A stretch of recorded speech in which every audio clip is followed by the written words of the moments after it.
Hello दोस्तों। तो हम लोग आज बात करने वाले हैं जो कि कैपिटल मार्केट के ऊपर। जो आप देख पा रहे हो कि फाइनेंशियल मार्केट जो है ये दो टाइप का है, मनी मार्केट और कैपिटल मार्केट के साथ। ठीक है। तो इस तरीके से हम लोग अभी बात करने वाले हैं किसी में कैपिटल मार्केट के ऊपर। और कैपिटल मार्केट का कौन सा इंडेक्स है, उसके ऊपर कौन सा ईटीएफ है मार्केट में लिस्टेड हुआ है, उसके ऊपर फुल बात करेंगे। तो कैपिटल मार्केट में जो कि कौन सा मार्केट है, एक तो डेरिवेटिव है, इक्विटी मार्केट है, डेबिट मार्केट है, फॉरेन का मार्केट, एक्सचेंज का मार्केट है, उसके साथ ईटीएफ भी है। ठीक है। और ऐसे भी नॉर्मल दिखा जाएगा तो प्राइमरी मार्केट, सेकेंडरी मार्केट होता है। तो इसमें हम डिस्कस करने वाले हैं जो कि निफ्टी कैपिटल इंडेक्स के बारे में, जो कि थीमेटिक इंडेक्स में शामिल है। ठीक है। तो उससे पहले चैनल के ऊपर फर्स्ट टाइम विजिट कर जरूर सब्सक्राइब कर लीजिएगा, साथ में बेल आइकन जरूर प्रेस कर लीजिएगा। टेलीग्राम चैनल का लिंक वीडियो का डिस्क्रिप्शन में आपको मिल जाएगा, उसको भी आप चाहे तो सब्सक्राइब कर सकते हैं। ठीक है। बिल्कुल फ्री है। तो चलिए अभी पहले हम लोग देख लेते हैं जो कि निफ्टी कैपिटल मार्केट, जो हम बोल रहे हैं कि निफ्टी कैपिटल मार्केट, तो निफ्टी कैपिटल मार्केट का क्या क्या इस जगह पर है उसको थोड़ा एक बार मोटा मोटा पढ़ लेते हैं। तो आप देख पा रहे हो कि कैपिटल मार्केट जो है financial facility the exchange of long term financial instrument. ठीक है। उसका साथ स्टॉक बॉन्ड एंड कंपनीज इसके साथ जुड़े हुए हैं जो कि गवर्नमेंट का है, एंड नीड कैपिटल इन्वेस्टर जो कि वेट प्रोवाइडेड इट, और जो कि एक इन्वेस्ट करने के लिए हमें जगह बना के रखा हुआ है, जिसका मतलब से आप कोई भी ब्रोकेज यूज़ कर रहे हो तो वो कहाँ जा रहा है, एक ब्रोकेज के थ्रू जा रहा है, किस में जा रहा है, कैपिटल मार्केट में जा रहा है। तो इस तरीके से कैपिटल मार्केट जो है एक बहुत ही अच्छा इंडेक्स है। और इस इंडेक्स में देखा जाएगा तो अभी का टाइम पे जो कि कहाँ चला गया ये, कौन सा स्टॉक है वो भी वो भी हम डिस्कस करने वाले हैं। तो उससे पहले उस इंडेक्स का जो ईटीएफ है उसको देख लेते हैं। ठीक है। तो उसका जो ईटीएफ है मार्केट में लिस्टेड है जो कि निफ्टी कैपिटल मार्केट का एमओ कैपिटल, जो कि एक लौता ईटीएफ है, इसके अलावा और कुछ अभी तक मार्केट में है नहीं है। और इसका रिटर्न वगैरह आप रिटर्न वगैरह देखेंगे 6 मंथ में, तो 51% का रिटर्न दिया हुआ है। ठीक है। ड्यूरिंग ईयर में 51% का रिटर्न दिया हुआ है, और आपको एक साल में यही दिखाया जाएगा क्योंकि एक साल हुआ नहीं है। और एक मंथ में दिखा जाएगा तो 4.50% डाउन है। 5 दिन में देखा जाएगा तो न्यूट्रल है बिल्कुल भी। 6 महीने में हमें 51% का रिटर्न दिया हुआ है, तो बहुत अच्छा खासा रिटर्न दिया हुआ है जून तक। उसके बाद ये साइडवेज हो गया है। ठीक है। मतलब 45 और 43 के बीच में घूम रहा है इसके हिसाब से। तो इसमें कौन सा स्टॉक है उसको हम देखेंगे, तो इसका वेटेज देख लेते हैं। ये जो इंडेक्स है इसमें कौन सा कंपनी आया हुआ है, उसमें बीएससी का कितना वेटेज है, साथ में सीडीएसएल का कितना वेट, सीडीएसएल हो गया, एंजल वन हो गया, और क्या क्या है। हाँ।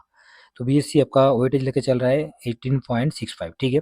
एचडीएफसी लेके चल रहा है 17.75, मल्टी जो कि एमसीएक्स जो है 12.15। बाकी सीडीएसएल इसमें शामिल है 8.16 का वेटेज लेके, और एंजल वन भी शामिल है 4.68, मतलब लॉसवल जो है 4.23। तो इस तरीके से इसमें देखा जाएगा तो टोटल इसका जो कि होल्डिंग है 16 है। ठीक है। इक्विटी होल्डिंग आपको दिखाई दे रहा है, इक्विटी होल्डिंग जो है 15 है, और अदर्स होल्डिंग आपको एक दिखाई दे रहा है, तो टोटल हो गया 16 के 16 इसमें शामिल है। तो इसका इस ईटीएफ का एक बार पी फंडामेंटल देख लेते हैं। तो इस ईटीएफ का पी की तरफ जाएंगे तो इसका एक्सपेंस रेशियो एक तो 0.53 है, और पी जो है 47.74, तो थोड़ा ज़्यादा है। पीबी की तरफ जाएंगे तो 12.28, और मार्केट कैप जो है 62 करोड़ का मार्केट कैप है, मतलब देखा जाएगा तो बहुत ही छोटा मार्केट कैप है अभी तक। ठीक है।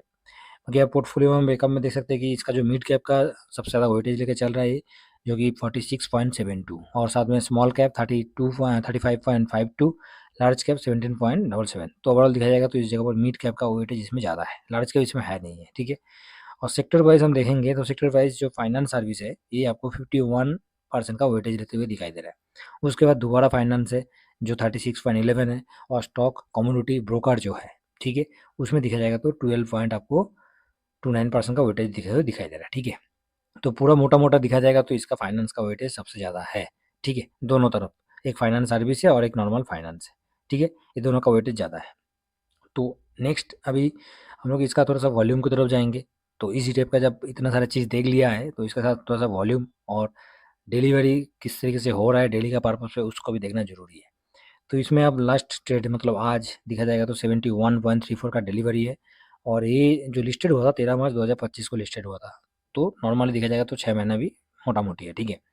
और इसका मार्केट कैप तो हमने देख लिया, इधर 75 दिखा रहा है, उधर 69 दिखा रहा है, दोनों जगह अलग अलग है, मतलब अप्रॉक्स मान के चलता है कि 80 करोड़ के आसपास है मोटा मोटी।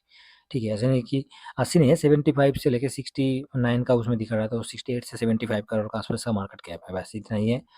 और इसका लास्ट हम देखेंगे पूरा, ये आपको लास्ट 22 तारीख से लेके 22/7/2025 से लेकर मतलब 1 महीने का पूरा है। ठीक है। तो इसमें हम 1 महीना में देखेंगे कि इसमें कैपिटल में क्या हुआ है। तो ये 22 अगस्त हो गया, तो 22 अगस्त का हम जैसे ही देखेंगे इसका डिलीवरी की तरफ, तो 2 करोड़ का इसका वॉल्यूम, सॉरी 2 लाख का वॉल्यूम हुआ है, ठीक है? 2 लाख का इसमें वॉल्यूम होते हुए दिखाई दे रहा है और वैल्यू की तरफ जाएँगे तो 1 करोड़ का वैल्यू हुआ है। तो उस तरीके से थोड़ा हम नीचे जाएँगे, जो कि इसका लो बनाया था उसकी तरफ जाएँगे तो इसमें 42.31 बनाया था कितना 13 तारीख को, जिस दिन का वॉल्यूम भी आपको दिखाई देगा तो 3 लाख का वॉल्यूम है। मगर उस दिन गिरावट हुआ 3 लाख का वॉल्यूम है आपको दिखाई दे रहा है और मोटा-मोटी इसका जो कि वॉल्यूम को वैल्यू की तरफ जाएँगे तो 1 करोड़ 15 लाख का इसका वॉल्यूम है, ठीक है? तो उसके साथ-साथ हम देखा जाए तो इसमें जो कि इसका हाई भी बनते हुए दिखाई दिया 47.97 22 जुलाई। 22 जुलाई को 47.97 मतलब 22 जुलाई के बाद ये डाउन हुआ है। तो उस टाइम पे जो हाई बनाया था उस टाइम का इसका वॉल्यूम देखेंगे तो 5 लाख का इसका वॉल्यूम है और वैल्यू 2 करोड़ 77 लाख का इसका मतलब वैल्यू की तरफ दिखाई दे रहा है।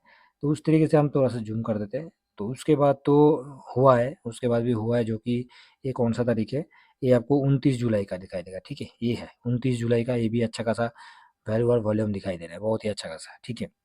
उसके बाद 29 के बाद इधर भी दिखाई दे रहा है एक 2 करोड़ 25 लाख का, जो कि आपको डेट दिखा देगा 4 अगस्त को, ठीक है? तो उसके बाद तो अच्छा और भी एक अच्छा वॉल्यूम होते हुए दिखाई दे रहा है जो कि 7 अगस्त की तरफ जाएँगे तो 7 अगस्त आपको मोटा-मोटी 9 लाख का वॉल्यूम है। 9 लाख का वॉल्यूम है और वैल्यू की तरफ जाएँगे तो 4 करोड़ का हुआ है उस दिन का, ठीक है? मगर उस दिन का जो हाई बनाया था, तो उस दिन की हाई की तरफ जाएँगे तो 9 तारीख का हाई देखेंगे तो आपको कहाँ चला गया 9 7 8 सॉरी 7 तारीख का। तो 7 तारीख का उस दिन का जो लो था 42.56, ठीक है?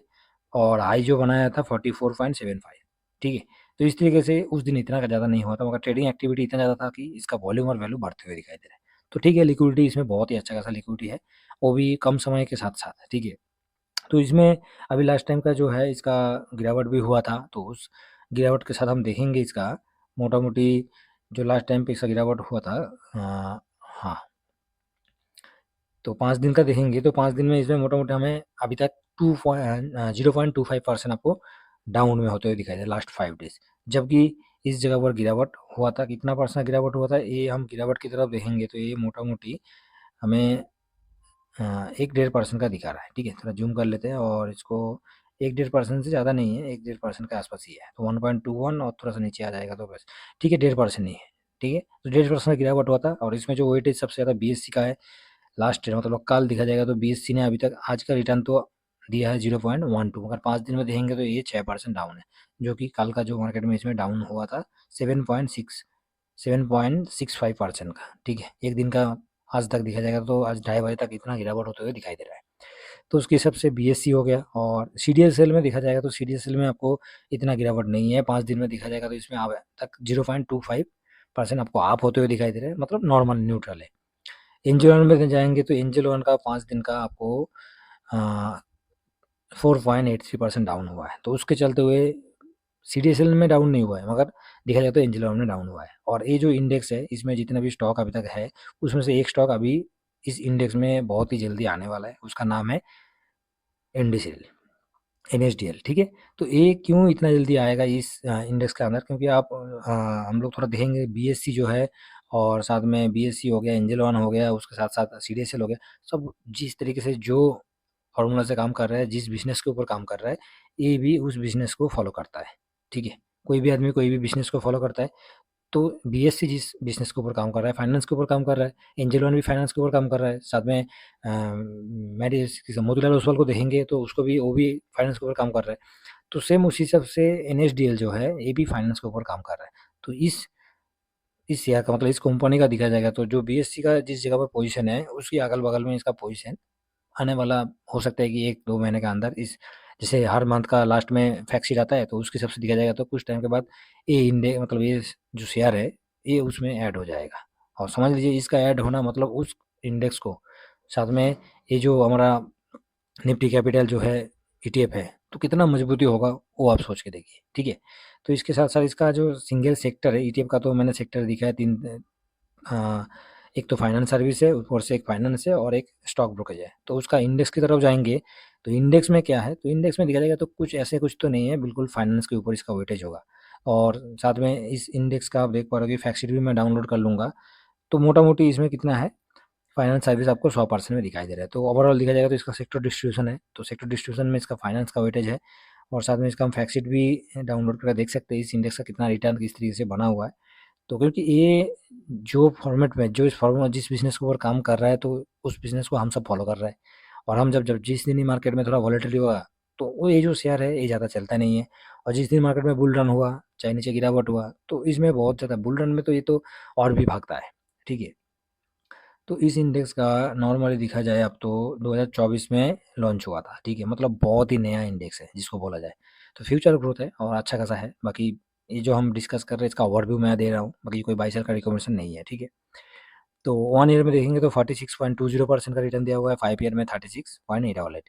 और इसका साइंस इंस्पेक्शन जो है ये आपको 27.82 टोटल रिटर्न में दिखाई दे रहा है, ठीक है। बाकी पी की तरफ जाएंगे तो 43.32 है, पीवी 12.64, जो कि हमने पहले पी देखा था वो था ईटीएफ का और ए हो गया इंडेक्स का, ठीक है। तो दोनों का इसका पी और ईटीएफ का पी दोनों बराबर ही है, कोई ख़राब नहीं है। और फाइनेंस सर्विसेज को 100% है। और टोटल इसमें टॉप 10 कंपनी को हम देखेंगे तो मोटा मोटी टॉप 10 में आ रहा है। एक तो बीएससी आ गया, एचडीएफसी आ गया, एमसीएक्स आ गया, सीडीएसएल आ गया, ठीक है। एंजल वन हो गया, निपन हो गया, उसके साथ साथ मोतीलाल हो गया, कैफीन टेक्नोलॉजी हो गया। तो ये टॉप 10 में है और ये हो गया आपका किसका, इंडेक्स का, ठीक है। तो हमने उधर ईटीएफ का भी देख लिया था और साथ में इंडेक्स का भी देख लिया। तो आशा करता हूँ इस वीडियो में हमने जो चीज़ वीडियो के दौरान बताने वाला था आपको समझ में आया कि ये इंडेक्स में क्या क्या है और इस इंडेक्स का पूरा ओवरव्यू मैंने इस वीडियो में डिस्कस किया हूँ, ठीक है। वीडियो पसंद आया जरूर लाइक कर दीजिएगा। बाकी चैनल को अगर फर्स्ट टाइम विजिट करें जरूर सब्सक्राइब कर लीजिए। नेक्स्ट वीडियो में मिलते हैं। Thank you very much. जय हिंद, जय भारत।